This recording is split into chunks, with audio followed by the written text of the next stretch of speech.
जब जब 1 मिनट भी मिले तो ड्रिल करने हैं, एक्सरसाइज।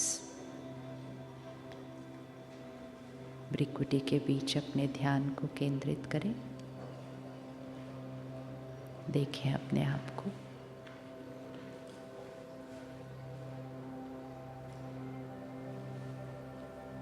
मैं सत्युगी आत्मा,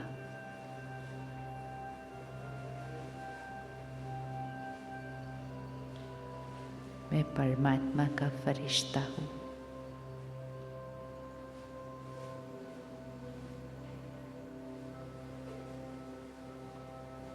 मैं सबको देने वाली आत्मा,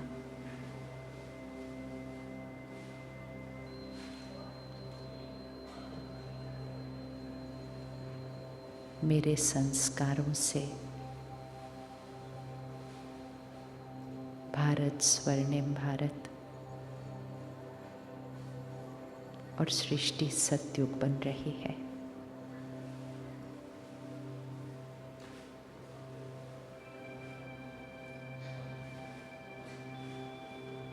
मैं सत्युगी दिव्य आत्मा,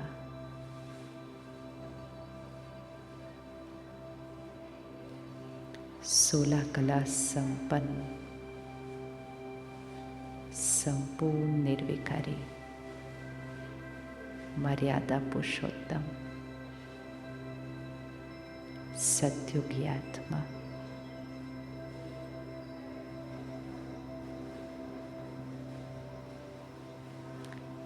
देखिएगा अपने आप को अपने कर्म क्षेत्र पर।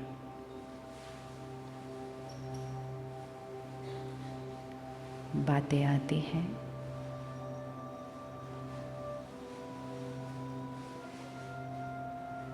लोग भी अलग अलग तरह से व्यवहार करते हैं। मैं सत्युगी आत्मा, मेरा कर्म। देखिए अपने आप को कैसा है। हर एक का कर्म क्षेत्र अलग है, परिवार अलग है, परिस्थितियां अलग हैं, लेकिन अपनी अपनी परिस्थिति में मुझे देखना है कि इस परिस्थिति में सत्युगी आत्मा कैसे सोचती है, बोलती है, व्यवहार में आती है।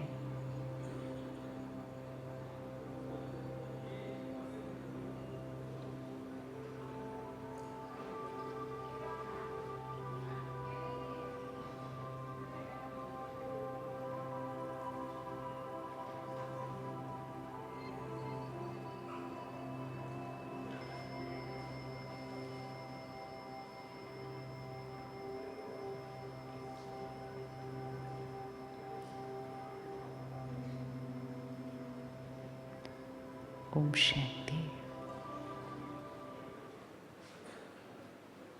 ओम शांति। उस दरवाजे को बंद कर दीजिए।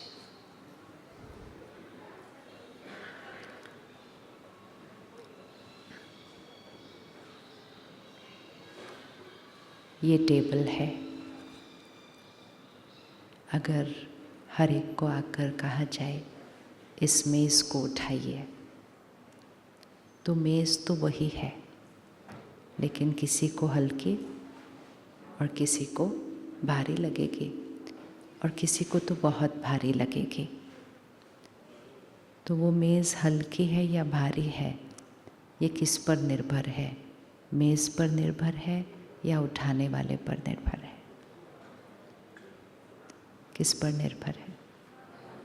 उठाने वाले पर है।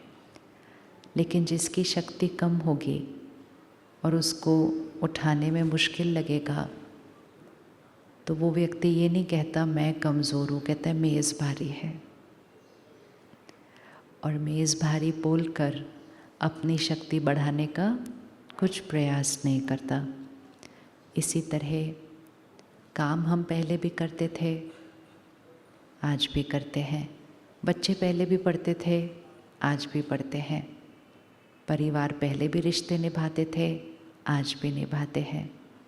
लेकिन आजकल सबको सब कुछ थोड़ा ज़्यादा मुश्किल लगता है। पहले एक घर में कितने बच्चे थे? हाँ, अपने गिनो भाई बहन, और अपने माता पिता के भाई बहन गिनो, कितने थे? हाँ, कौन कौन से स्कूल में जा रहा है, कौन सी क्लास में है, कब पास हुआ, कब क्या बना, सहज। सोचो एक ऐसी दुनिया जिसमें फ़ोन भी नहीं था देखने के लिए कि कहाँ पहुँचे, अभी किधर है। एक ऐसी दुनिया जहाँ बच्चा इंटरनेट से क्लिक करके पढ़ भी नहीं सकता था। एक ऐसी दुनिया जहाँ पता भी नहीं था क्या क्या ऑप्शंस हैं, अपने ही दायरे में थे। तो भी वो बच्चे कब पैदा हुए, कब पले, कब बड़े हो गए, पता ही नहीं चला। आज 2 या कई घरों में वो एक बच्चे को पालना भी बड़ा मुश्किल लग रहा है। तो क्या मुश्किल हुआ है? काम मुश्किल हुआ है, पेरेंटिंग मुश्किल हुई है, रिश्ते डिफ़िकल्ट हो गए हैं, बच्चों की पढ़ाई ज़्यादा बढ़ गई है, मतलब मेज़ ज़्यादा भारी हुई है क्या? या मेज़ को उठाने वाले?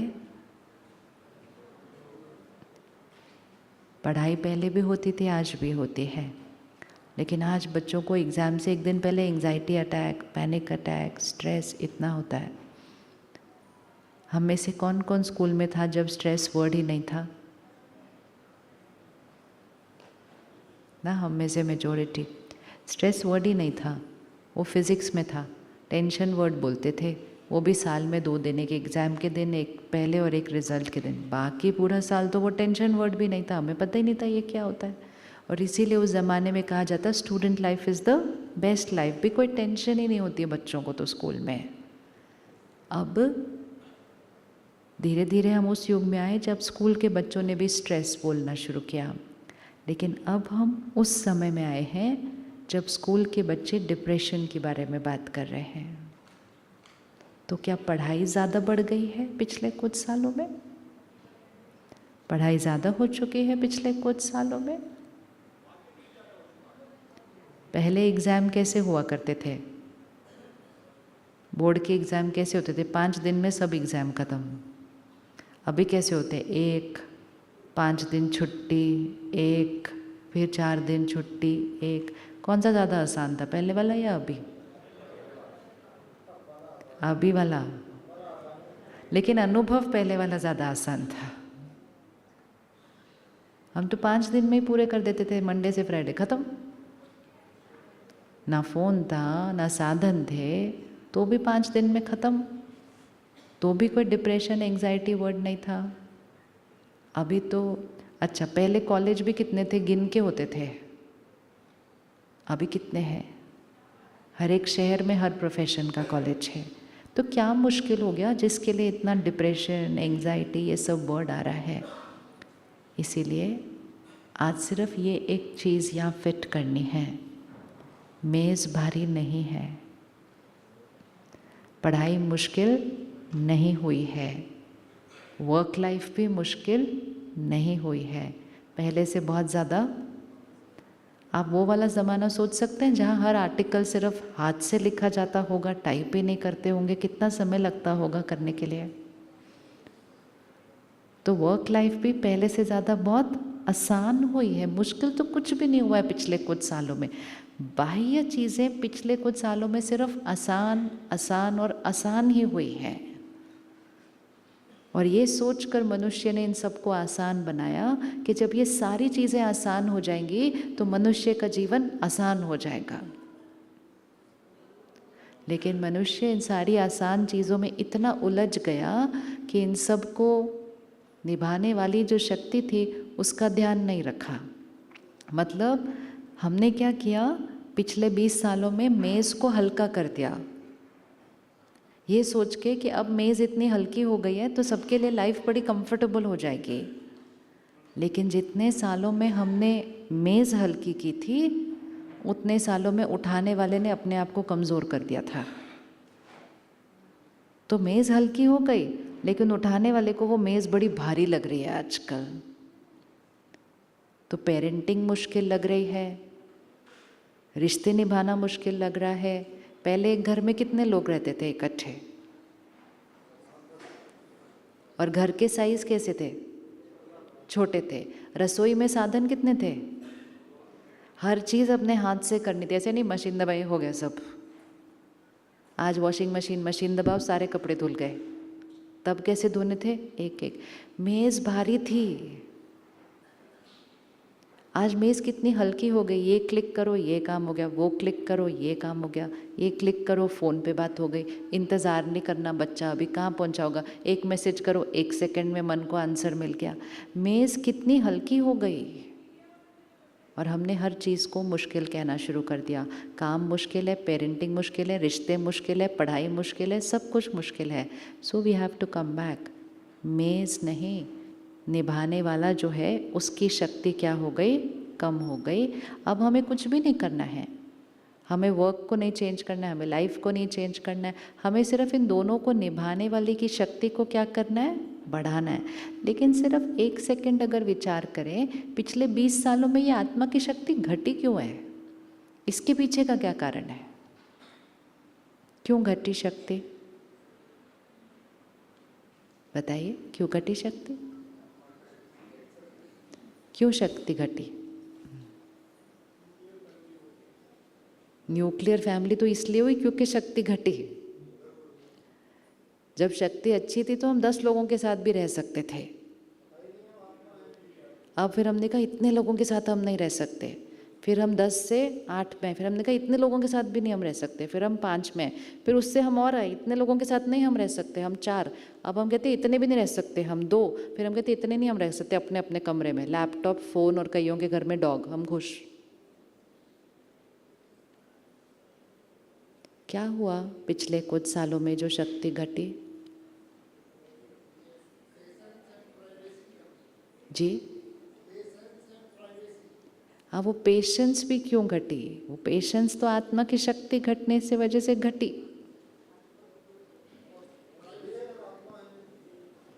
भूल गए हम आत्मा है।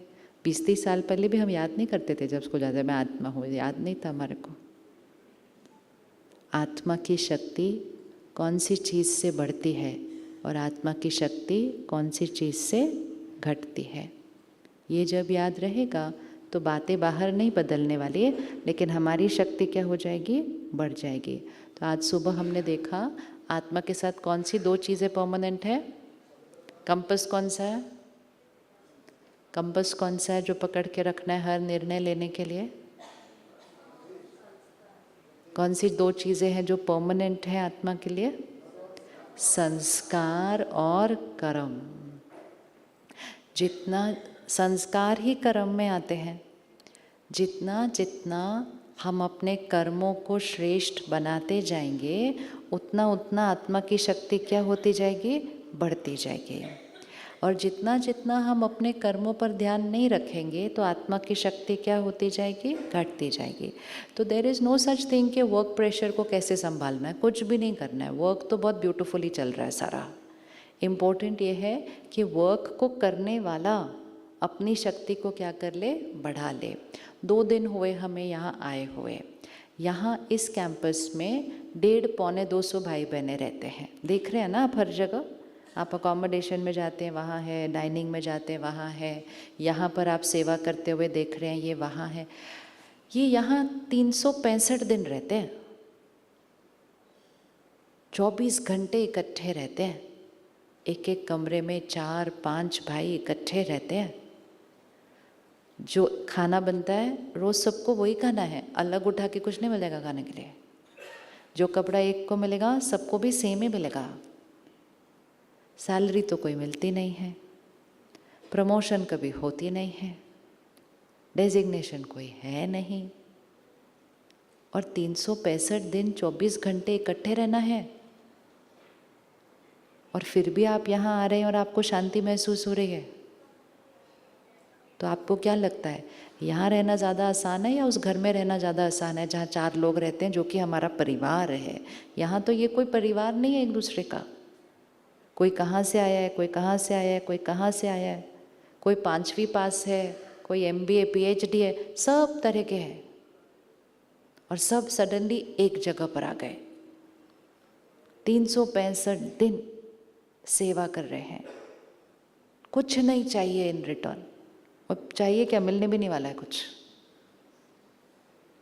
पता है उनको कि कुछ मिलने नहीं वाला है, कुछ वो नहीं मिलने वाला जो आंखों से दिखाई देता है, कुछ वो नहीं मिलने वाला जिसके लिए दुनिया भाग रही है। इसका मतलब ये नहीं हमें छोड़कर यहाँ आना है, इसका मतलब सिर्फ ये है हमें ये मॉडल समझना है कि जिस खुशी को हम ढूंढ रहे हैं, जिस शांति और सुकून को हम ढूंढ रहे हैं, वो इनके पास बिना काम किए, बिना पैसे कमाए भी आई हुई है। ये 8-10 लोग नहीं, ये 150 लोग रहते हैं इकट्ठे। हम 4 लोग इकट्ठे रहते हैं, उसमें भी हम सुबह बाहर जाते हैं, रात को वापस आते हैं। ये तो इधर कहीं आना जाना भी नहीं है इनको, ना कोई रविवार है ना दिवाली है, सब दिन एक बराबर। तो भी आपको लग रहा है यहाँ थोड़ी शांति है, घर से ज़्यादा यहाँ शांति है। तो आपको नहीं लगना यहाँ से हमें ये मॉडल सीख के जाना है कि अगर 150 लोग रह सकते हैं, अनजान लोग, और इसका मतलब ये थोड़ी हम सब एक जैसे हैं, हर एक के संस्कार बहुत अलग अलग हैं। एक एक बोलता है तो दूसरा दूसरा बोलेगा, क्योंकि संस्कार तो अलग अलग ही होंगे। लेकिन फिर भी शांति है, परिवार की फीलिंग आती है, अन्न खा के मन को सुकून मिलता है। तो अगर 150 लोग रह के कर सकते हैं, आपको नहीं लगता हम घर में 4 लोग रह के कर सकते होंगे? कर सकते होंगे या नहीं कर सकते होंगे? आपको यहाँ इसीलिए बुलाया गया है। ये कॉन्फ्रेंस तो किसी भी शहर में हो सकती है, इसमें क्या बड़ी बात है। लेकिन वहाँ पर प्रैक्टिकल प्रूफ नहीं दिखाया जा सकता, सिर्फ थ्योरी बात हो सकती है। यहाँ आना मतलब ये प्रैक्टिकल प्रूफ देखना कि इतने लोग रह रहे हैं और तो भी ऐसी भासना आ रही है, तो हम 4 लोग क्यों नहीं कर सकते अपने घर में? हम 20-50 लोग अपने ऑफिस में क्यों नहीं कर सकते? ये क्यों नहीं कर सकते हैं? कर सकते हैं, नहीं कर सकते? तो ये ऐसा क्या कर रहे हैं जिससे ये वातावरण ऐसा है? आपने इनको देखा ये सारा दिन सेवा कर रहे हैं? ऐसा तो नहीं किसी को देखा जो सारा दिन आंख बंद करके चौकड़ी मार के बैठा है मेडिटेशन करने? कोई दिख रहा है आपको ऐसा? दिखा है ऐसा? अभी आप वापस जाएंगे मंडे ट्यूसडे तक, इनको एक दिन बीच में वेडनेसडे मिलेगा सिर्फ।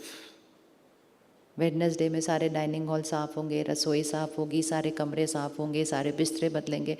थर्सडे से अगला ग्रुप आ जाएगा। दुनिया में एक कॉन्फ्रेंस करनी हो तो 1-1 साल 6-6 महीने पहले प्लान करते हैं। यहाँ हर हफ्ते कॉन्फ्रेंस है, हर हफ्ते स्टेशन जा रहे हैं, एयरपोर्ट जा रहे हैं, सेवा करें, खाना। फिर भी शांति है। कोई सारा दिन बैठ के मेडिटेशन कर रहे हैं? नहीं कर रहे, टाइम ही नहीं है। सुबह कितने बजे उठ रहे हैं ये सारे यहाँ पर? 3:30 बजे गाना बजता है। ये आप हो आजकल तो नहीं बजा, ताकि आपकी नींद ना खुले। 3:30 बजे बजा था क्या आज गाना? अच्छा, वेरी गुड। तो 3:30 बजे उठ जाते हैं। 10 बजे से पहले तो ये जाएंगे नहीं कमरे के अंदर, वो तो डन चीज़ है। तो ये भी नहीं है कि जीवन बहुत आसान है। लोग कहते हैं वो आश्रम में तो आपको क्या, आश्रम में आपको क्या करना पड़ता है? उनको लगता है आश्रम मतलब खाली खाली बैठो सारा दिन ऐसे करते रहो, इसलिए शांति है। आश्रम में हमारे घर और काम से ज़्यादा सेवा होती है।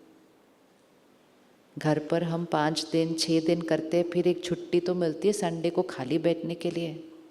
यहाँ कुछ नहीं है ऐसा, क्योंकि इनको ये काम बोझ नहीं, इनको ये काम करते हुए भी कैसा लगता है? बड़ी अच्छी फीलिंग आती है। इसलिए क्योंकि मनोस्थिति काम पर निर्भर नहीं है, मनोस्थिति से काम किया जाता है, काम से मनोस्थिति नहीं बनती है। अगर आप यहाँ देखेंगे ना, कुछ भाई तो आपको दिखाई देंगे, कुछ तो कितने कोने कोने में कुछ कुछ कर रहा है। कोई वेल्डिंग कर रहा है तो 25 साल से वो एक कोने में वेल्डिंग कर रहा है, वो कभी किसी से मिले भी नहीं आगे आके। कोई ये स्टेज संभाल रहे हैं तो 25 साल से स्टेज संभाल रहे हैं। कुर्सी रखना है, कुर्सी उठाना है, कुर्सी रखना है, कुर्सी उठाना है, टेबल रखना है, तो भी चेहरे पे ऐसी रौनक है जैसे पता नहीं कौन सा काम करके आया ये एक प्रूफ होता है कि जो हम सारा दिन ये बोलते हैं ना, ये बनेंगे तो खुशी मिलेगी, ये बनेंगे तो खुशी मिलेगी, ये पालेंगे तो खुशी मिलेगी, ऐसा कुछ नहीं है। खुशी फ्री में क्रिएट होती है। खुश रहकर फिर आप बहुत कुछ कमा सकते हैं, बहुत ऊंचाई पे जा सकते हैं। खुशी के लिए नहीं, खुशी के साथ। लेकिन खुशी कमानी तो पड़ेगी, लेकिन वो नौकरी में और बिजनेस में नहीं मिलेगी। वहाँ पर धन मिलेगा, धन से सामान आएगा, और सामान बहुत ज़रूरी है। लेकिन खुशी भी तो कमानी पड़ेगी ना, ऐसे तो आ ही नहीं सकती। शक्ति तो कमानी पड़ेगी। तो ये सारे जो भाई बहनें यहाँ रहते हैं, या सारे ब्रह्मा कुमारी भाई बहनें जो पूरे विश्व में आज स्कैटर्ड है, चाहे वो सेंटर संभालते हैं वो, चाहे वो घर पर रहते हैं आपकी तरह, काम कारोबार करते हैं, परिवार संभालते हैं, बच्चों को संभालते हैं, दिनचर्या दोनों की एक जैसी है। वो आश्रम पे सेवा कर रहे हैं, वो बाहर अपने परिवार और काम कारोबार की सेवा कर रहे हैं, लेकिन दिनचर्या सबकी एक जैसी है। और वो दिनचर्या शक्ति देती है, वो दिनचर्या श्रेष्ठ कर्म करने की ताकत देती है, वो दिनचर्या श्रेष्ठ कर्म के लिए अकेले खड़े होने की भी ताकत देती है। और वो दिनचर्या में सबसे पहली जो चीज़ है वो है सुबह अमृत वेले उठना। और अमृत वेले उठकर मेडिटेशन करके आत्मा की बैटरी को क्या करना, चार्ज करना। तो आपने अब ये पॉइंट्स बनाने हैं कि आपने वापस जाके क्या क्या करना है। ऐसे नहीं हो सकता, यहाँ आए, कहा हाँ बहुत अच्छा है, बहुत शांति है, वापस गए, फिर अगले साल पूछा हम फिर से कब आएंगे 3 दिन की शांति के लिए। यहाँ 3 दिन की शांति के लिए नहीं आना है, यहाँ शांत सदा रहने के लिए, सीखने के लिए आना है। कौन कौन आज 4 बजे उठे थे? कल कौन कौन उठेगा? और बुधवार से कौन कौन उठेगा? जो हमारा 3-4 दिन में वाइब्रेशन ऊपर जाता है ना यहाँ रहने से, उसका रीज़न है, एक तो है संग, दूसरा है अन्न, तीसरा है वातावरण, और चौथा है जो ज्ञान की बातें चल रही हैं, और 5वां है हम मेडिटेशन करते हैं। लेकिन अगर आपको लग रहा है कि जो ये वाइब्रेशन आप ऊपर उठा रहे हैं ये परमानेंट ऐसे रहने वाली है जाने के बाद, तो ऐसे रहने वाला नहीं है। वो तो नीचे आबू रोड तक उतरते उतरते भी क्या होना शुरू हो जाएगा। सोचो आपकी ट्रेन है या आपकी फ़्लाइट है और पूरा माउंट आबू से आबू रोड तक का रोड ही जाम हो गया, शांत रह लेंगे? फिर वहाँ पहुँचेंगे स्टेशन पे तो पता चलेगा 6 घंटे लेट हो गई ट्रेन। फिर गुस्सा भी आ जाएगा, फिर कहेंगे छोड़ वो सब, आश्रम में ठीक था, प्रैक्टिकल लाइफ में ये सब नहीं चलता ऐसे है। और हम वापस अपने वही संस्कारों पर आ जाएंगे। तो ये वाइब्रेशन कोई परमानेंट रहने नहीं वाला है, लेकिन ये वाइब्रेशन को सिर्फ परमानेंट नहीं और ऊपर और ऊपर और ऊपर उठाने के लिए हमें सिर्फ 2 चीज़ें रोज़ करनी हैं। और उसमें से पहली चीज़ है हर रोज़ सुबह मेडिटेशन करना।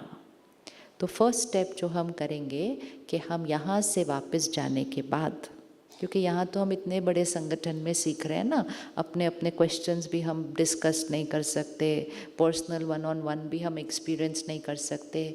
तो यहाँ से जाने के बाद जिस सेंटर के थ्रू आप आए हैं, जो सेंटर आपके घर के सबसे नज़दीक है, आपको पता है हर एक जहाँ रहता है 4-5 किलोमीटर के अंदर अंदर सेंटर है, ज़्यादा दूर भी जाना नहीं है। तो वहाँ पर जाकर अपना टाइम फिक्स करके, जो दिन जो टाइम आपको सूट करे, क्योंकि बहनें हर एक को, चाहे कोई भी आता है, हर एक को उनके दिन और उनके टाइम पर सिखाते हैं। ये नियम है जो शुरू से चल रहा है इस यज्ञ में। तो वो होता है 7 दिन का राजयोग शिविर, 1 घंटा रोज़, जो दिन जो टाइम आपको सूट करता है। कौन कौन कर सकता है वापस जाने के बाद? 7 दिन नहीं होंगे आपके पास तो आप उनको बोलना दीदी आप हमको 5 दिन में करा दो, तो वो 5 दिन में करा देंगे। कौन कौन रेडी ये करने के लिए जाने के बाद? ये हमारा फर्स्ट स्टेप है। सेकंड स्टेप हमारा क्या होगा? एक बार हमने वो राजयोग शिविर सीख लिया तो उसमें दीदी हमें अकेले बैठकर, अकेले मतलब आप और आपका परिवार भी साथ में जा सकता है, हमें बैठकर मेडिटेशन सिखाएंगे, हमारे प्रश्नों के आंसर करेंगे, क्लैरिफिकेशन करेंगे। फिर जब कोर्स पूरा हो जाएगा तो वो हमें 2 चीज़ें बताएंगे। फर्स्ट चीज़ वो बताएंगे आप रोज़ सुबह उठकर मेडिटेशन करना। अब आप सबकी दिनचर्या थोड़ी सी डिसिप्लिन्ड नहीं होती है। कभी आपको रात को बहुत लेट हो रहा है, कभी टाइम पर आ रहे हैं, तो जिस दिन टाइम पर आ गए तो जल्दी उठ जाना सुबह। जिस दिन बहुत लेट हो गया, भले जल्दी नहीं उठना, लेकिन जब उठना तब बैठना 10 मिनट, ये कर सकते हैं। जिस दिन तो टाइम पर आ गए तो सुबह के समय को यूज़ करना चाहिए। जिस दिन लेट हो गया तो आप आराम से उठो जब आपकी नींद पूरी हुई, लेकिन जब उठे बैठना ज़रूर है। इस मन को डिसिप्लिन करना है, शक्ति रोज़ बढ़ानी है।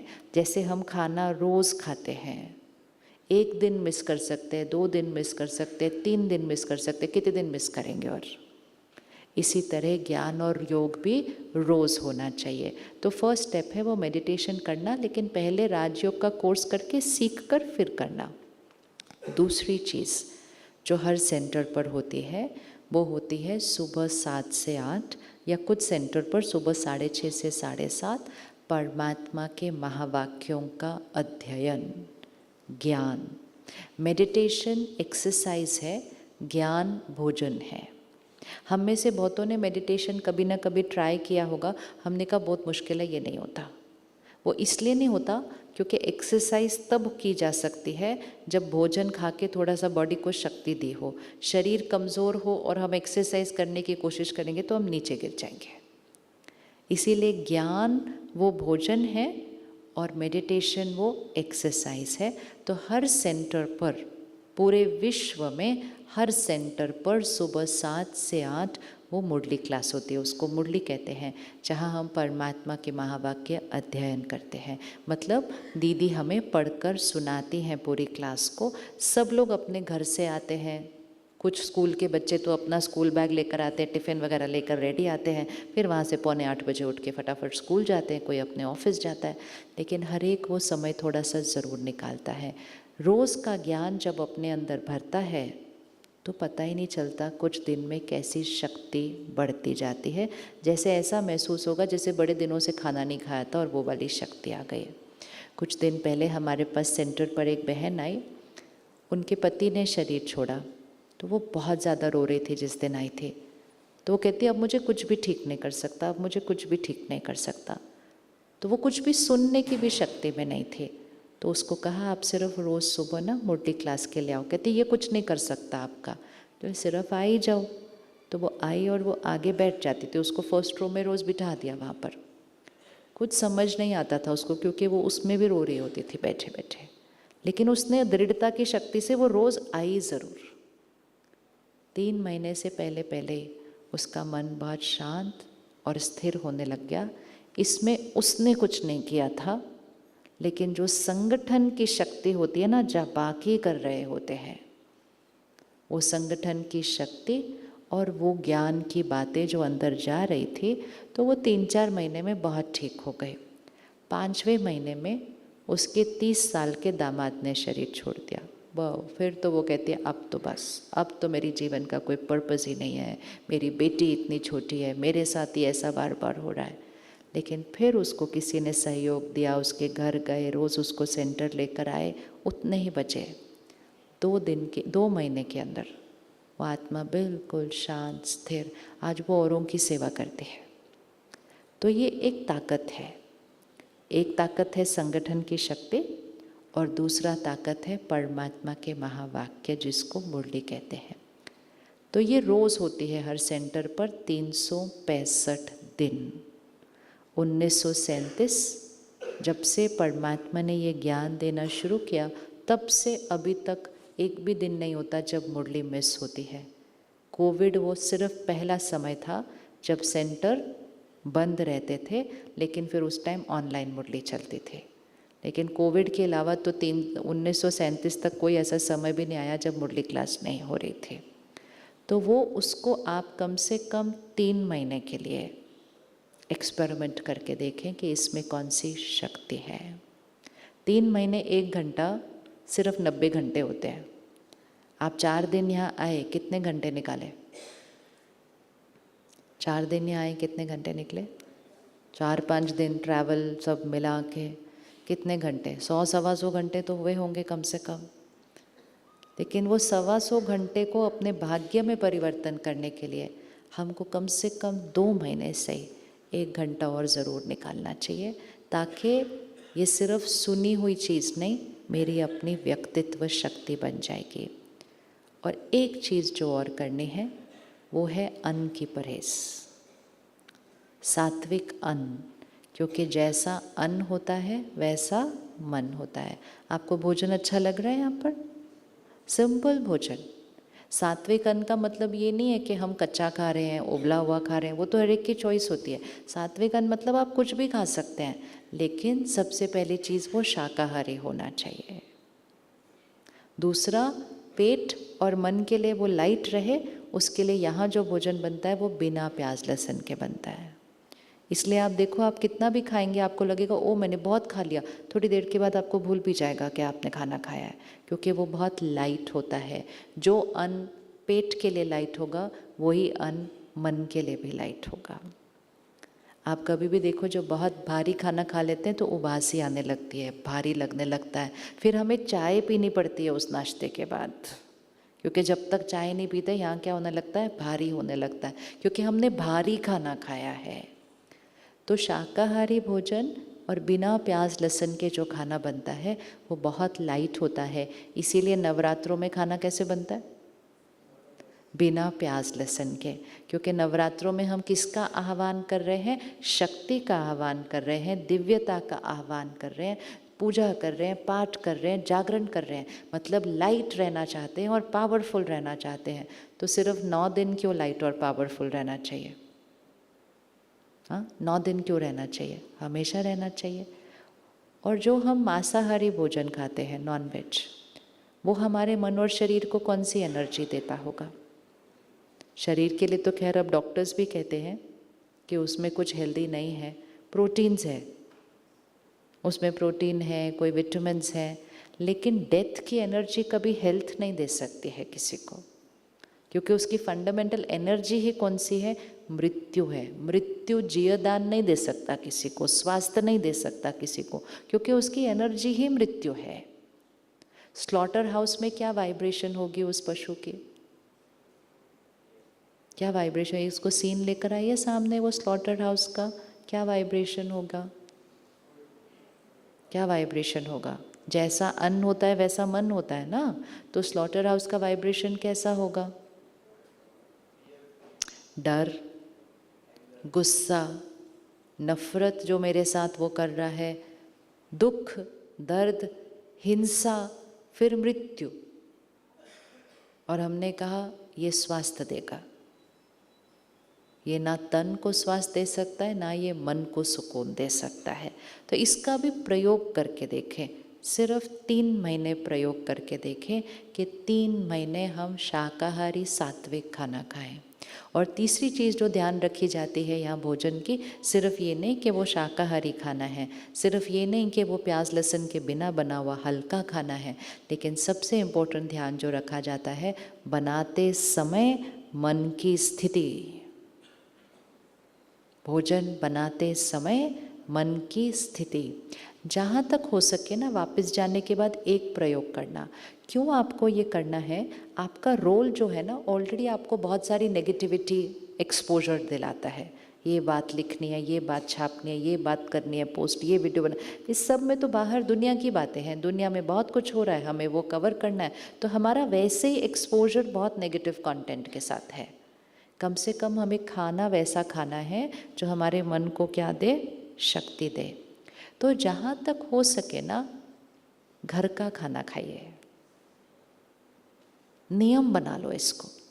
आजकल समाज में नियम बन गया, चलते फिरते चल ये खा लेते हैं, चलते फिरते ये खा लेते हैं, ये पी लेते हैं, बाहर जा रहे हैं, घर बैठ के भी बोलते चलो बाहर चलते हैं आज खाना खाने के लिए। हमें ये लगा कि बाहर खाना खाने से खुशी मिलने वाली है, किसी को नहीं मिल सकती है। स्वाद मिल सकता है, टेस्ट, खुशी नहीं मिल सकती है। तो जहाँ तक हो सके घर का खाना खाना, वो आपके आधे तनाव को तो वो ही ख़त्म कर देगा, क्योंकि जैसा अन्न होता है वैसा मन होता है। ये सिर्फ एक लाइन नहीं है, ये बहुत बड़ी पावर है। हमारे यहाँ तो बहुत प्रयोग होता है उसके ऊपर। लोगों के भाग्य बदल जाते हैं, लोगों की सोच बदल जाती है, लोगों के घर के रिश्ते बदल जाते हैं जब खाना बनाने वाला बदल जाता है।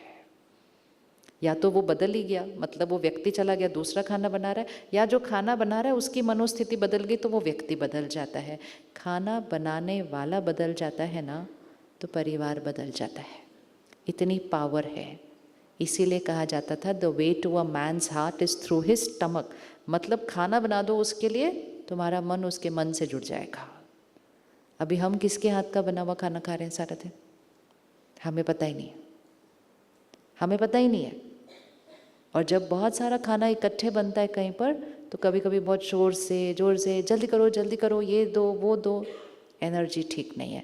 और सबसे मुख्य एनर्जी जो बाहर की खाने की होती है, वो आपके बारे में सोचकर खाना नहीं बनाया जाता, वो अपने बारे में सोचकर खाना बनाया जाता है कि आप खाएंगे तो हम कमाएंगे। तो उसमें फंडामेंटल एनर्जी देने की है ही नहीं, उसमें फंडामेंटल एनर्जी कौन सी है? लेने की है, कमाने की है। अगर देने वाला बनना है तो देने वाली एनर्जी का खाना खाना पड़ेगा। उसमें फंडामेंटल एनर्जी पैसे की है, वो बिजनेस मॉडल है, उसमें प्रॉफिट की एनर्जी है। और जब घर में खाना बनाते हैं तो उसमें कौन सी एनर्जी होती है? उसमें कौन सी एनर्जी होती है? आज ये खाएंगे, इनको ये विटामिन मिलेगा, इससे इनको ये तंदुरुस्ती मिलेगी, इसमें मैं ये भी चीज़ डाल दूँ, ये भी इनके लिए अच्छी है। देने की एनर्जी है, देने की एनर्जी है। जब प्रसाद बनाया जाता है तो उसमें कौन सी एनर्जी होती है? प्रसाद बनाया जाता है तो उसमें कौन सी एनर्जी होती है? तो वो तो परमात्मा की याद की एनर्जी से बनाया जाता है। तो 3 प हैं, पैसा, परिवार, परमात्मा। तीनों में से एक की एनर्जी का हम खाना खा रहे हैं। बाहर खरीद के खा रहे हैं, पैसे की याद में बना खाना। घर पर खा रहे हैं, अगर घर वाला मोह में बना रहा है तो वो परिवार के प्यार का खाना।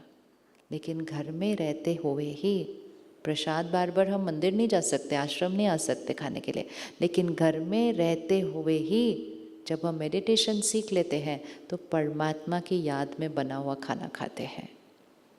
यहाँ किचन में अगर रसोई में आप जाएंगे, बहुत ध्यान रखा जाता है, कोई दूसरी बात नहीं होनी चाहिए भोजन बनते समय, कोई शब्द नहीं जाना चाहिए भोजन संते समय।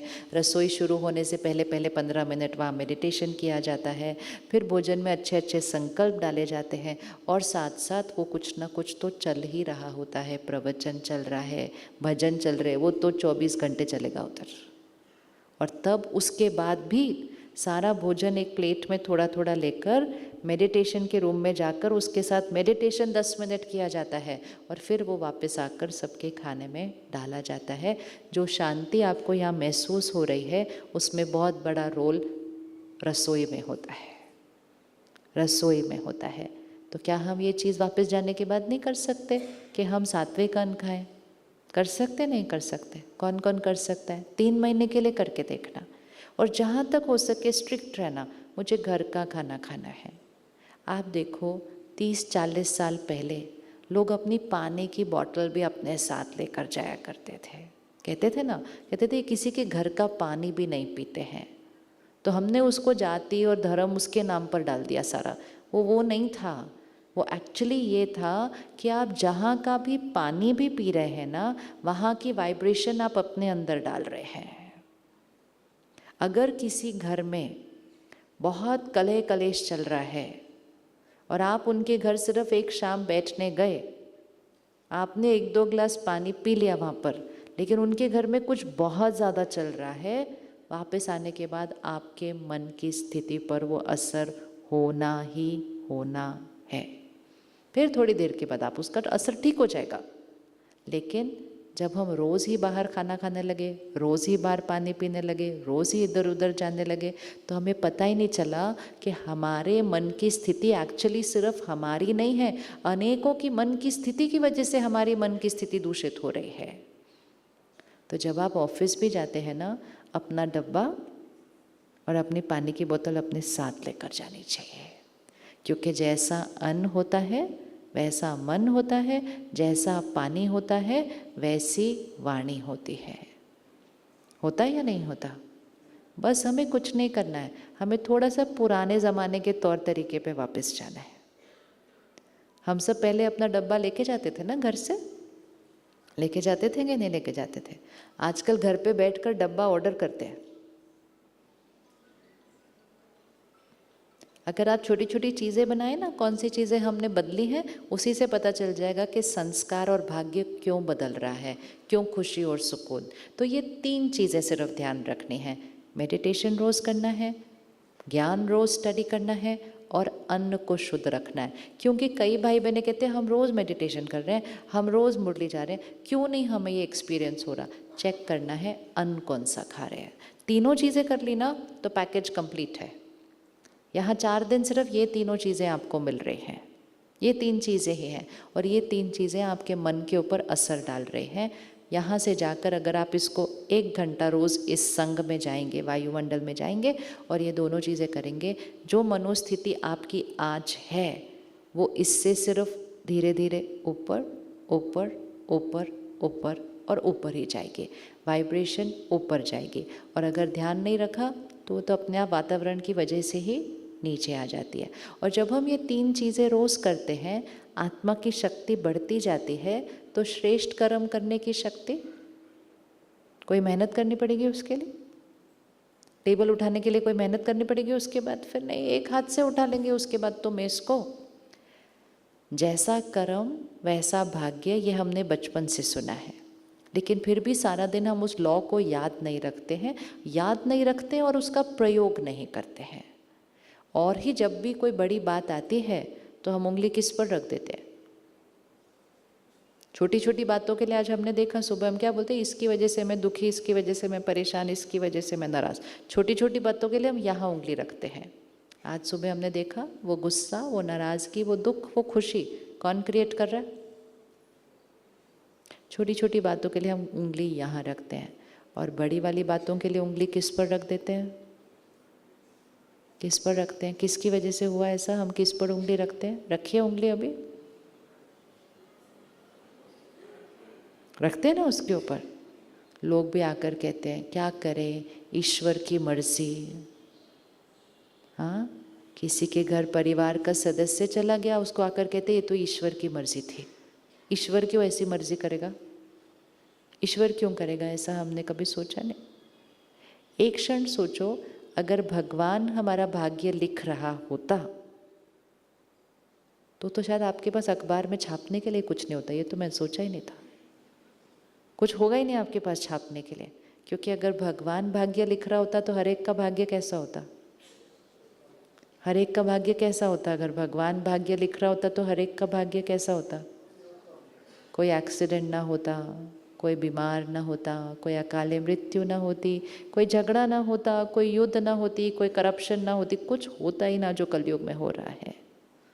अगर भगवान भाग्य लिख रहा होता तो भाग्य परफेक्ट होता एंड मोस्ट इम्पोर्टेंट, भाग्य सबका इक्वल होता, क्योंकि वो लिख रहा है।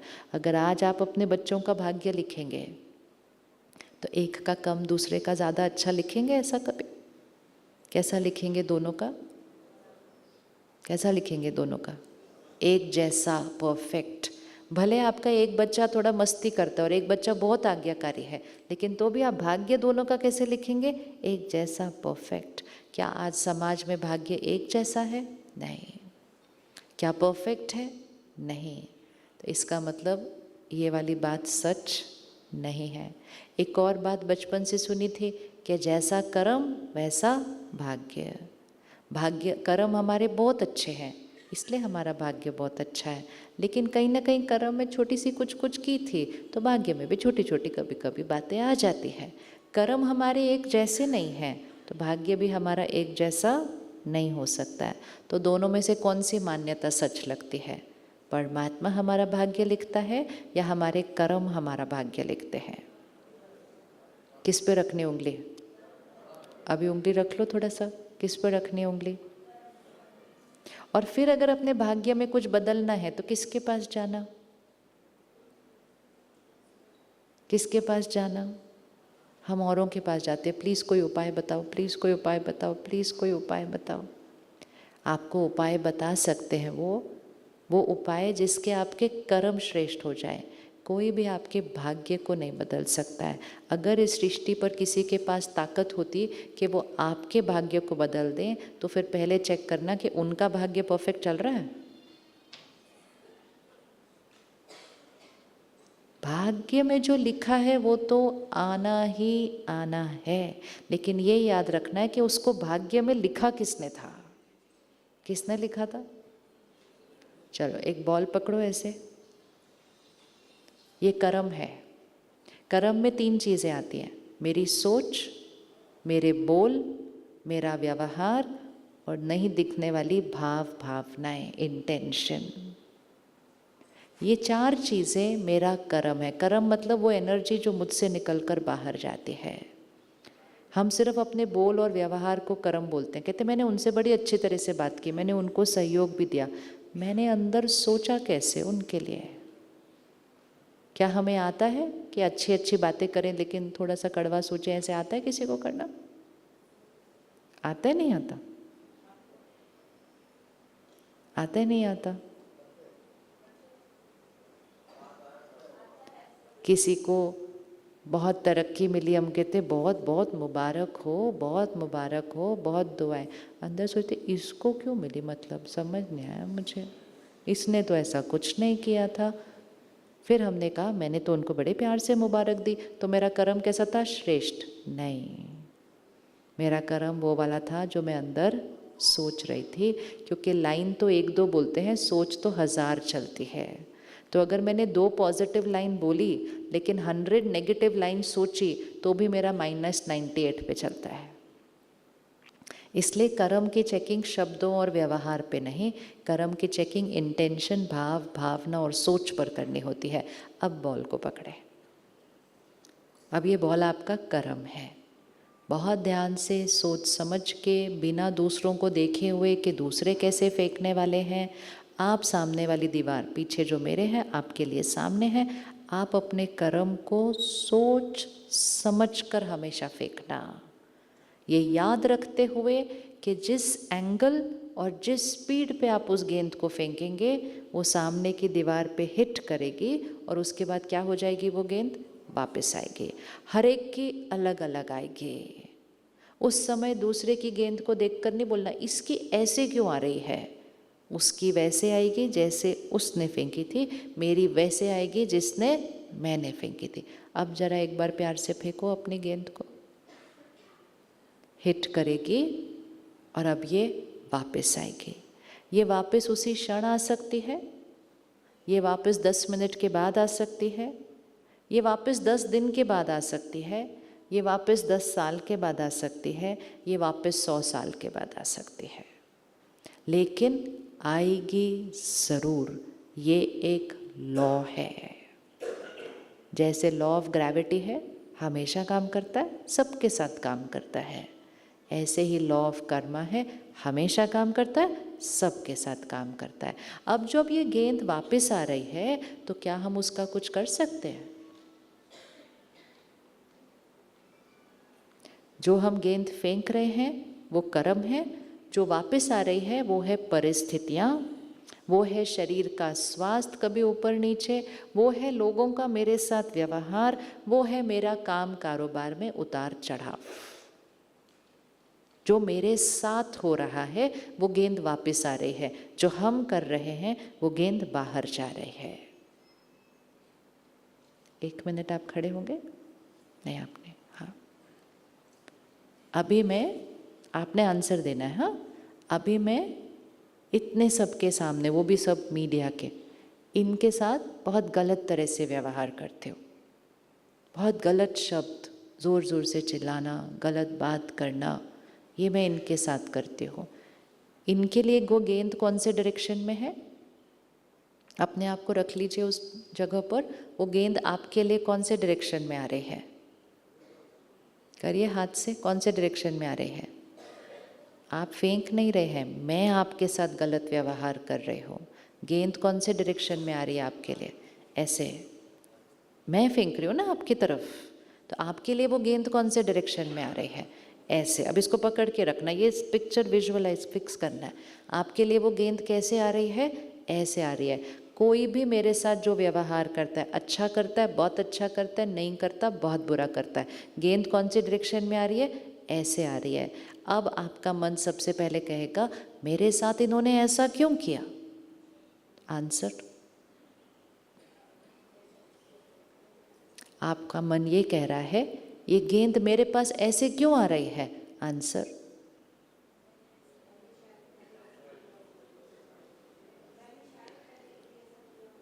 शायद ये गेंद मेरे पास ऐसे क्यों आ रही है, पहले मैंने फेंकी थी। शायद नहीं, 100% पक्का, क्योंकि फेंके बिना आ नहीं सकती सामने से गेंद। अब अपने जीवन में आने वाली गेंद देख लीजिए सारी। पहले तो चाहे वो परिस्थिति है, चाहे वो लोगों का व्यवहार है, चाहे वो काम कारोबार में उतार चढ़ाव है, जो भी बात ऐसे आ रही है वो पहले ऐसे गई थी, फिर ऐसे आ रही है। कोई बात नहीं, मुझे नहीं याद कि मैंने कब फेंकी थी, लेकिन इस समय इनके सामने एक गलत गेंद आ रही है, मतलब एक नेगेटिव एनर्जी वाली बॉल आ रही है। सबसे पहले इनका मन कहेगा ये ऐसे क्यों कर रहे हैं, ये ऐसे क्यों कर रहे हैं। वो सारे व्यर्थ संकल्पों को पहले फुल स्टॉप लगाओ और पहले ये कहो मेरा ही कर्मों का हिसाब किताब वापस आ रहा है, मैंने कभी ना कभी फेंका था तो वो वापस आ रहा है। अब फिर मन कहेगा मैंने इनके साथ कब गलत बात की, इनको तो मैं पहली बार मिली हूँ। तो हमें याद रखना है कर्मों का हिसाब किताब किसके और किसके बीच है, इस कपड़े और उस कपड़े के बीच नहीं है, इस चोले और उस चोले के बीच भी नहीं है, मेरे और इनके बीच है। किसके और किसके बीच है, इधर। मेरे और इनके बीच नहीं है, मेरे और इनके बीच है। किसके और किसके बीच है, मुझ आत्मा और उस आत्मा के बीच है। इस शरीर में आने के बाद मैं इनसे पहली बार मिल रही हूँ, लेकिन मैं इनसे पहली बार नहीं मिल रही हूँ, मैं सिर्फ इस शरीर में आने के बाद इनसे पहली बार मिल रही हूँ। पहले मिल चुके हैं, अभी मिल रहे हैं और फिर से मिलेंगे। वो गेंद जब वापस आती है उतनी देर में हम कॉस्ट्यूम चेंज कर सकते हैं, लेकिन कोई भी गेंद मेरे पास ऐसे आ नहीं सकती जब तक मैंने फेंकी नहीं थी। अब इनको क्या करना चाहिए, अब इनके पास बड़ी नेगेटिव गेंद आ रही है मेरे से, तो अब इनको क्या करना चाहिए।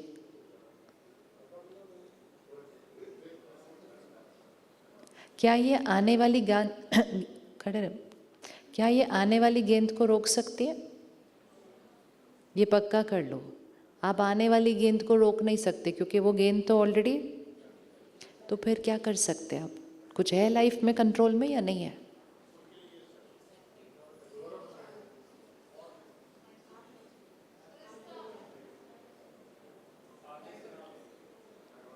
पूर्व किए हुए कर्म वापिस आ रहे हैं।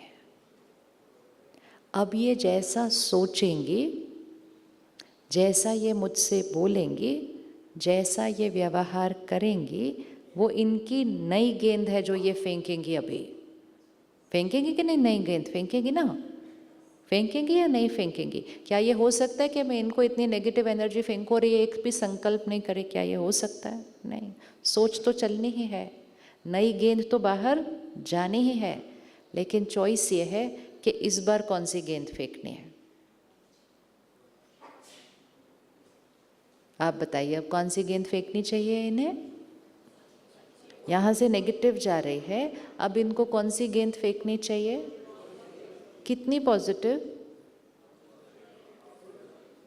कितनी पॉजिटिव गेंद फेंकनी चाहिए अभी इनको।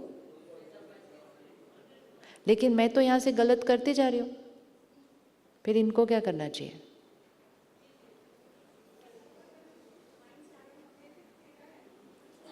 हाँ जी, हम क्या करते हैं, दूसरा हमारे से गलत बात करता है, हम भी वैसे ही बात कर देते हैं। तो इसका मतलब नेगेटिव गेंद आई और फिर से कौन सी गेंद भेज दी, फिर से नेगेटिव भेज दी, अब फिर से भेज दिया, फिर आएगी।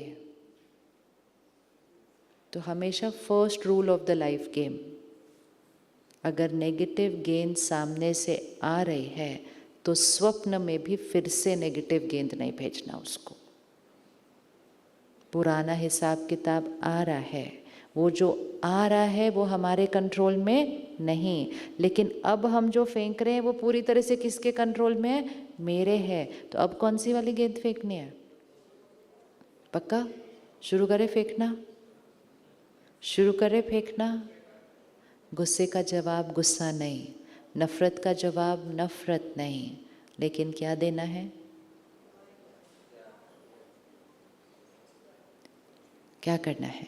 अपने कर्मों को, पहले कुछ करके आए थे ना, तभी तो ये गेंद आई, ऐसे तो आ नहीं सकती। आप सारा दिन जो रिपोर्ट कर रहे हैं ना, वो हर एक के पुराने कर्मों के परिणाम ही रिपोर्ट करने पड़ते हैं आपको सारा दिन। कुछ भी ऐसा हो ही नहीं सकता इस सृष्टि पर जो मैंने पहले किया नहीं था, उसी का परिणाम है।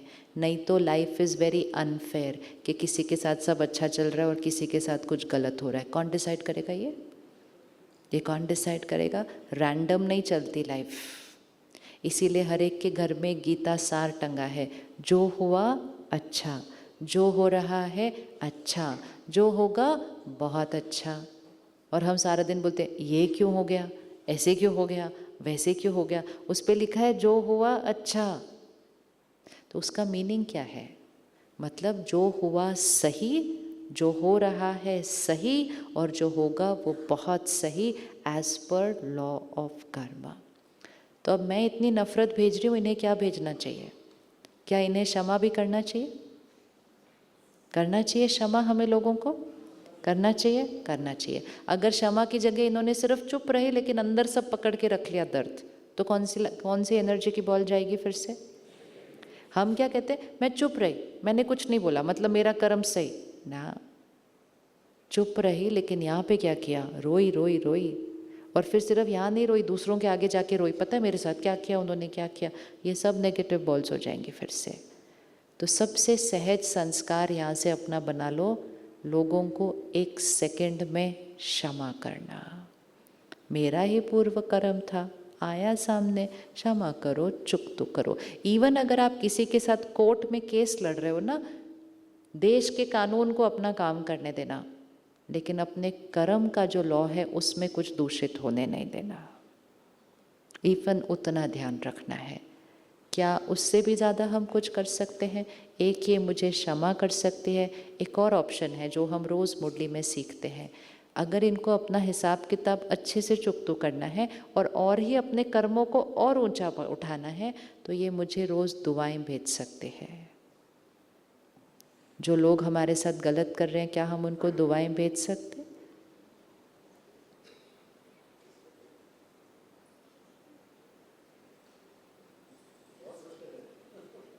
जी, आज की परिवेश कोई नहीं है। लॉ ऑफ कर्म 5000 साल पहले भी वही था, आज भी वही, आगे भी वही रहेगा। परिवेश कोई कर्म के लॉ को चेंज नहीं करने वाला है। हमें सिर्फ डिसीजन लेना है। मैं उनसे गलत व्यवहार कर रही हूँ, क्या वो मुझे रोज़ दुआएं भेज सकते हैं?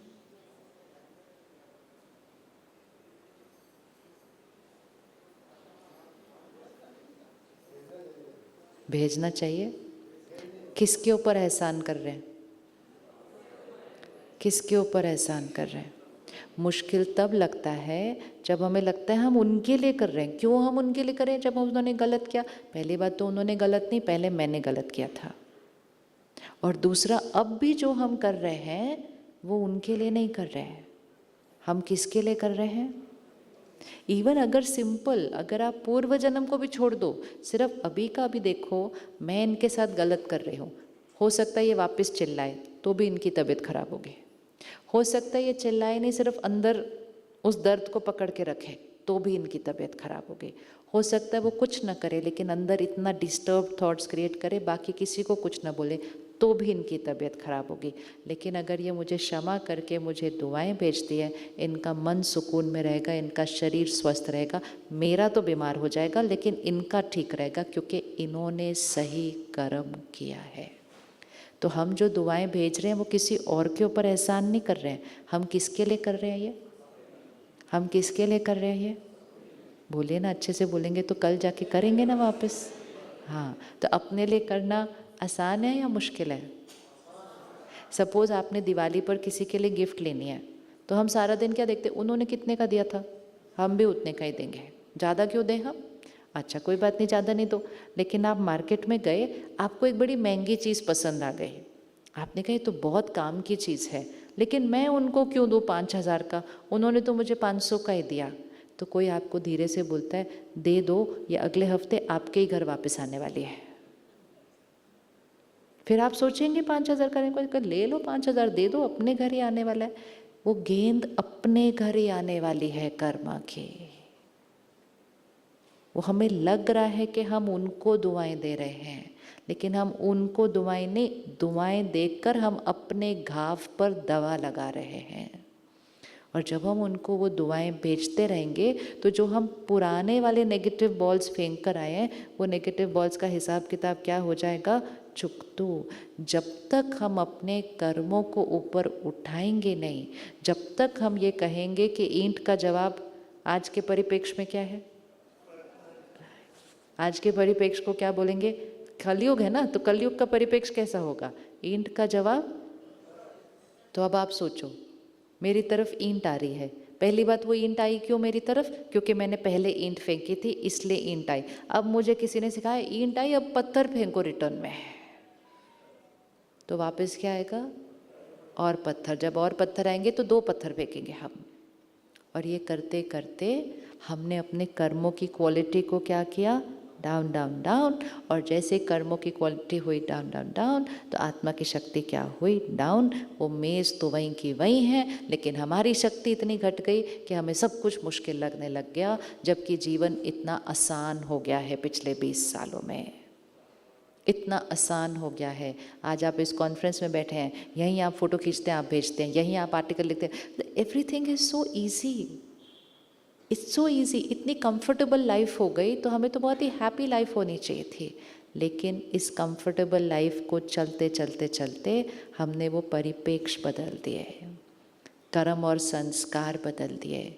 युग कोई भी हो, माहौल कोई भी हो, आपका प्रोफेशन कोई भी हो, परिस्थिति कोई भी हो, कर्म आपकी ढाल है, कर्म ही आपकी रक्षा करेगा। और कर्म ही वो कारण है, अगर हमारे जीवन में कुछ भी आता है, वो मेरे ही कर्मों का परिणाम है। इस समय मीडिया के कर्म का जो जिम्मेवारी है, वो पहले से ज़्यादा बढ़ चुकी है। इसमें आपकी गलती नहीं, बाकी दुनिया ही एडिक्ट हो गई है मीडिया से, वो उनकी गलती है। लेकिन फिर आप एक एक चीज़ जो भेज रहे हो, उसका दुनिया पर असर पड़ रहा है।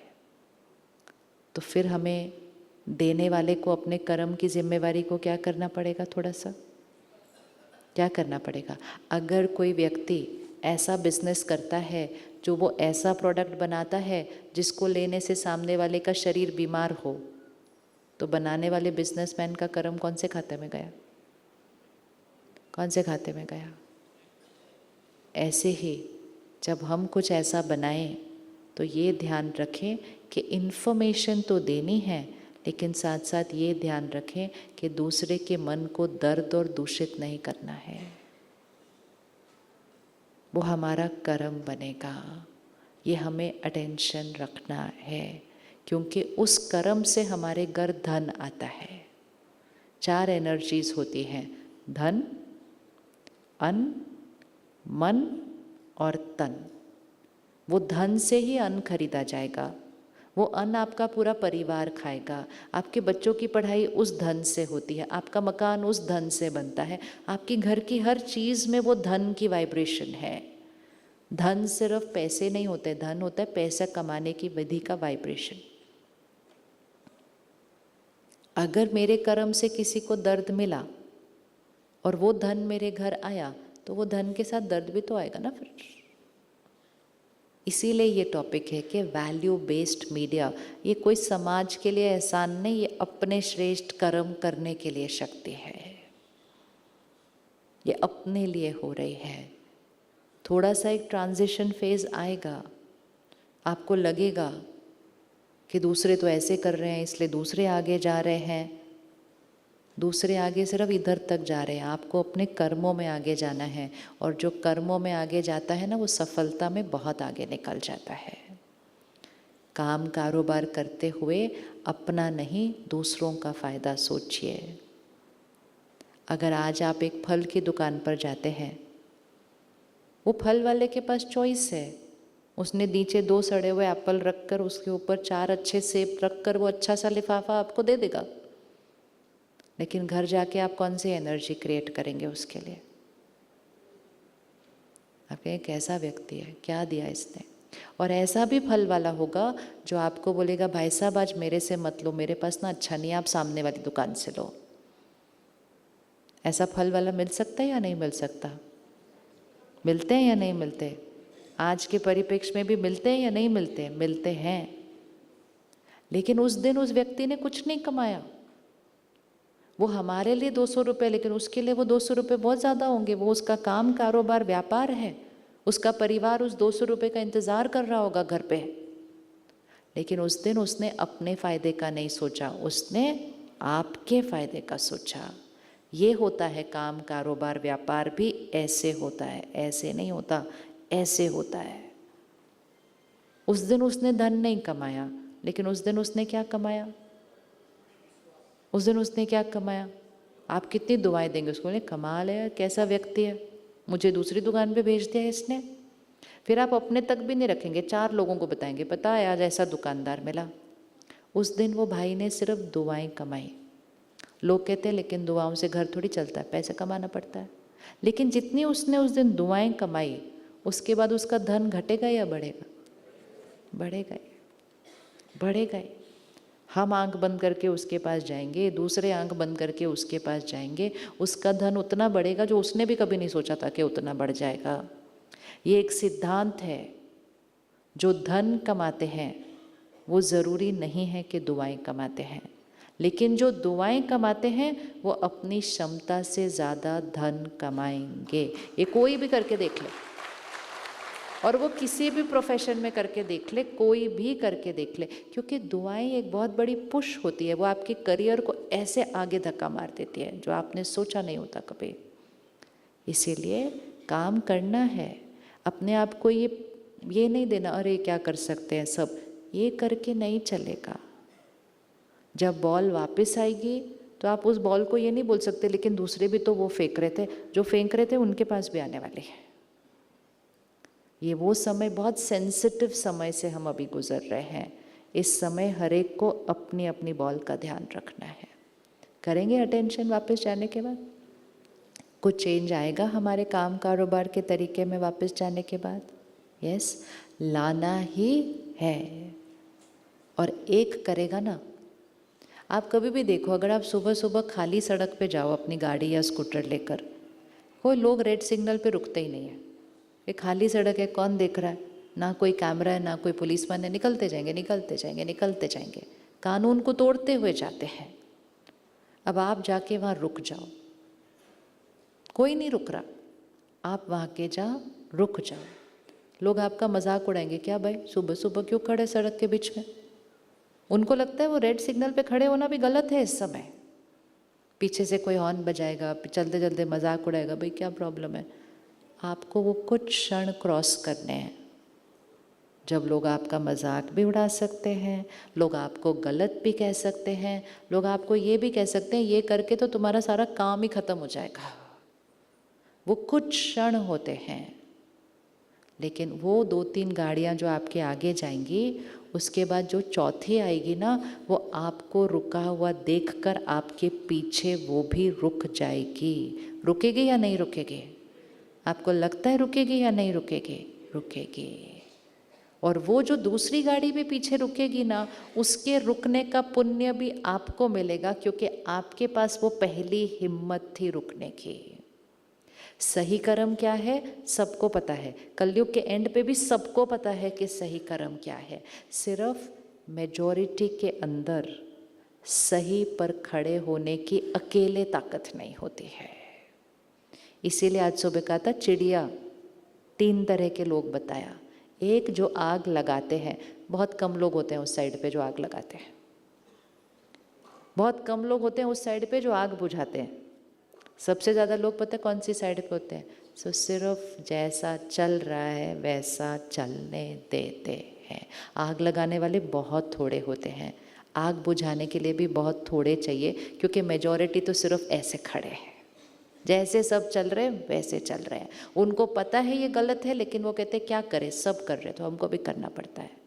लेकिन जब एक जना सही करेगा, आप निमित्त बन जाएंगे दूसरे को भी सही करने की हिम्मत देने के लिए। अच्छा ये कर सकते हैं ना, मैं भी करूँगा। और उस सब का कर्म का पुण्य भी किसके पास चला जाएगा? जिसने सबसे पहले वो सही किया था। नहीं तो सब गलत कर रहे हैं, सब रेड सिग्नल तोड़ रहे हैं तो हम भी तोड़ रहे हैं, तो वो कानून तोड़ रहे हैं तो फाइन पड़ेगा, हम तोड़ेंगे तो हमको भी फाइन पड़ेगा। तो अब वो समय नहीं है कि सब कर रहे हैं तो हम भी कर रहे हैं, जो सही है वो ही करो। यहाँ पर माउंट आबू में एक होटल है, उसका नाम है होटल हिल्टन। वहाँ पर एक बार हम सब सेशन करने गए थे, तो वहाँ का जो शेफ़ है वो बाद में आया, वो कहता है अच्छा आपका मतलब है वेजिटेरियन खाना खाना चाहिए। मैंने कहा, कहता हमारे होटल में तो नॉन वेज बनता है। मैंने कहा आप सोचो आपको क्या करना है। तो वो जो ओनर थी उस होटल की, वो भी आई, वो सुन रही थी, तो वो शेफ़ को बोलते चल कल से अपन वेजिटेरियन करते हैं होटल को पूरा। बहुत बड़ा होटल है वो शहर का, वन ऑफ द। तो वो शेफ़ बोलता है मैम आप क्या बात करते हो, वेजिटेरियन करेंगे तो कौन आएगा यहाँ पर, सारे आते हैं गुजरात से भी यहीं आते हैं हॉलीडे करने के लिए, कौन आएगा यहाँ पर। वो कहते हैं नहीं कल से हम वेजिटेरियन करते हैं। फिर भूल गई मैं तो बात। हम 3 महीने बाद यहाँ वापस आए, उसको मिले, मैं कहा बहन क्या हाल चाल, कहती वेजिटेरियन ही चल रहा है अभी तक एकदम, 3 महीने हो गए।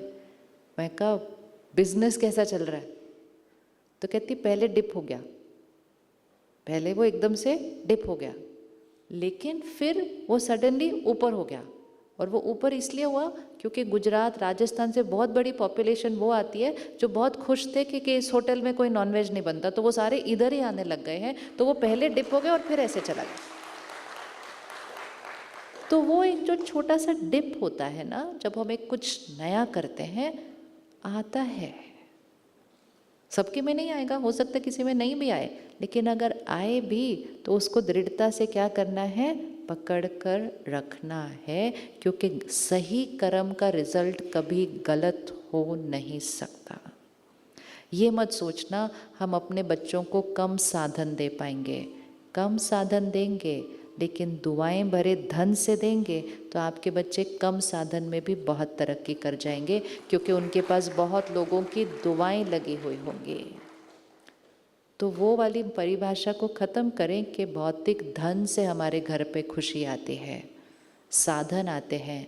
बहुत सारे घर हैं आज, बहुत साधन है, हर चीज़ है जो पैसों से खरीदी जाती है, लेकिन जब उनका बच्चा घबराता है, डरता है, एग्ज़ाम देने की शक्ति नहीं होती है, तो वो सारा पैसा मिलके भी उस बच्चे को उस एग्ज़ाम के लिए तैयार नहीं कर पाता है, क्योंकि वो शक्ति पैसों से नहीं, वो शक्ति माता पिता की शक्ति से बच्चों को मिलती है, और माता पिता कमाएंगे अपने कर्मों से। तो आज से याद रखेंगे कौन सी बॉल फेंकनी है। इसको वाइट कलर के हम बोलते हैं पॉजिटिव वाले, और अगर सामने से नेगेटिव आ रही है तो कौन सी भेजनी है, और अगर सामने से 2 ब्लैक आएंगी ना तो हमें 10 वाइट भेजनी है। कोई भी आपके साथ कैसा भी व्यवहार करे ना, ऐसा नहीं है कोई मेरे साथ अत्याचार करे, नहीं, लेकिन कोई चिल्ला रहा है, शोर मचा रहा है, झूठ बोल रहा है, परेशान है, दुखी है, सिर्फ उनके लिए दुआ करो। ये शक्तिशाली आत्मा है, जो हम सुबह से आज अपने लिए कर रहे हैं वो हमें दूसरों के लिए भी करना है। ये शक्तिशाली आत्मा है, ये पवित्र आत्मा है, ये शांत आत्मा है। जिस संस्कार की उसके अंदर कमी दिखाई दे रही है, उसको दुआ बनाकर उनको भेजते जाओ, भेजते जाओ, भेजते जाओ। परमात्मा एक 3 स्टेप फॉर्मूला सिखाते हैं। सामने वाला आपके साथ अच्छा नहीं कर रहा ना, आप सिर्फ एक संकल्प करो, ये बहुत अच्छे हैं, ये बहुत अच्छे हैं, ये बहुत अच्छे हैं। बोल सकते हैं एक बार, बोलिए, ये बहुत अच्छे हैं, ये बहुत अच्छे हैं। बोलते बोलते बोलते भगवान कहता है सेकंड स्टेप, आप बहुत अच्छे बन जाएंगे, क्योंकि यहाँ पे कोई नेगेटिविटी नहीं आएगी, और आपकी बहुत अच्छी वाइब्रेशन उन तक जाएगी और वो नेगेटिव से पॉजिटिव हो जाएंगे। 3 स्टेप फॉर्मूला, बहुत अच्छे बोलते जाओ, आप बहुत अच्छे बन जाएंगे और आपकी बहुत अच्छी वाइब्रेशन उनको चेंज कर देगी। ये हमेशा वर्क करता है, हमेशा हमेशा हमेशा। लेकिन सबसे पहले कौन बच जाता है? हम। तो ईंट का जवाब पत्थर से नहीं, हम ईंट का जवाब किससे देंगे? हम ईंट का जवाब किससे देंगे? याद रखना, हमें ये वाली आत्मा नहीं, हमने कौन सी वाली आत्मा बनना है? बस कलयुग से सतयुग ऐसे आएगा, ऐसे वाला नहीं, ऐसे वाला। वो ऐसे ऐसे करेंगे, हम ऐसे ऐसे करेंगे। उनका दिया बुझा हुआ है ना, इसलिए वो ऐसे कर रहे हैं। हमारा दिया जगा हुआ है तो हम ऐसे करेंगे। और जब हम रोज़ सुबह अपनी शक्ति भर लेंगे ज्ञान और योग से, तो सारा दिन में ये करने में मेहनत लगेगी नहीं, जितनी अभी लग रही होगी कि कैसे करेंगे, वो आपको सहज आएगा। सहज, बिल्कुल सहज, क्योंकि शक्ति बढ़ गई। ठीक है, तो जाने के बाद क्या करना है? सबसे पहले राजयोग शिविर, और उसके बाद 2 महीने के लिए 1 घंटा अपने आप को देना। मन को ये कहने नहीं देना मेरे पास टाइम नहीं है। अगर आप सुबह नहीं जा सकते, आप दिन में कभी भी चले जाओ, लेकिन 2 महीने के लिए उस वाइब्रेशन में जाना ज़रूर है। चलिए 1 मिनट सीधा होकर बैठेंगे। आज किस किस ने नाश्ता मौन में खाया? मौन में खाया? अच्छा लगा मौन में खाकर? चलो आज रात्रि का भोजन भी हम मौन में खाएंगे। सामने लेकर आए उनको जिनकी तरफ से आपको नेगेटिव एनर्जी मिल रही है।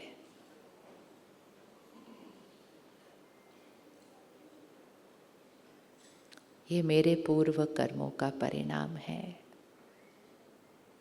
मैंने कभी ना कभी इनके साथ ऐसा कुछ किया था। सबसे पहले मन में संकल्पों से उनसे क्षमा मांगे। आज उन्होंने किया, लेकिन मैंने पहले कभी कुछ किया था। मुझे याद नहीं कब किया, क्या किया, लेकिन मैंने पहले किया था। तो पहले की हुई गलती के लिए उनसे क्षमा मांगे। आपकी क्षमा उनके घाव को ठीक करना शुरू करेगी। तो पहला संकल्प, मैं आत्मा आपसे क्षमा मांगती हूँ अपनी पुरानी गलती के लिए। दूसरा संकल्प, आज जो आप मेरे साथ कर रहे हैं, मैं उसके लिए आपको क्षमा करती हूँ। तीसरा संकल्प, पुरानी बातें खत्म हुई, आज मैं हर बात को बिंदी लगाती हूँ। और चौथा संकल्प, मेरी तरफ से आपके लिए दुआएं, दुआएं और दुआएं।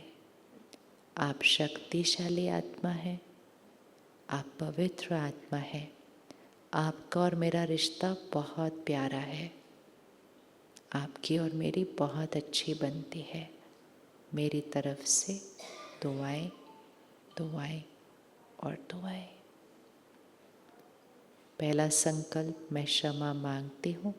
दूसरा संकल्प, मैं क्षमा करती हूँ। तीसरा संकल्प, पुराने हिसाब किताब को ख़त्म करते हैं, बिंदी लगाते हैं। और चौथा संकल्प, मेरी तरफ से दुआएं। और पांचवा, स्पेसिफिक जो शक्ति की उस आत्मा को ज़रूरत है वो उसको भेजना है। आप शक्तिशाली आत्मा है, हमारा रिश्ता बहुत बहुत मजबूत है। ये 4-5 संकल्प आप हर रोज़ रात को कीजिए। हर रोज़ भेजिए कि आप बहुत अच्छे हैं, और थोड़े ही दिन में आप उनको बदलते हुए देखिएगा, अपने रिश्ते को बदलते हुए देखिएगा। ये 120% होना ही है। ये हमेशा होता है, हर एक के साथ होता है। और याद रखें, मुझ आत्मा के साथ सिर्फ मेरे कर्म जाने वाले हैं। तो कोई कैसा भी कुछ भी करे, मेरा हर कर्म श्रेष्ठ है। मेरा कर्म मेरा वर्तमान जीवन भी बनाता है, और मेरा कर्म मेरे साथ आगे भी जाता है। अभी हम अनाउंसमेंट सुनेंगे। सवेरे की तरह हम फिर से बिल्कुल साइलेंस में चलेंगे भोजन के लिए। और आज फिर से हम भोजन साइलेंस में खाएंगे, क्योंकि हमें 8:45 से 5 मिनट पहले हम कल्चरल प्रोग्राम के लिए यहाँ इकट्ठे होंगे। बहुत मेहनत से, बहुत प्यार से भाई बहनों ने हमारे लिए तैयार किया है। तो हम मौन में जब जाएंगे और मौन में खाना खा के आएंगे तो हम समय से भी पहले पहुँच जाएंगे। ओम शांति।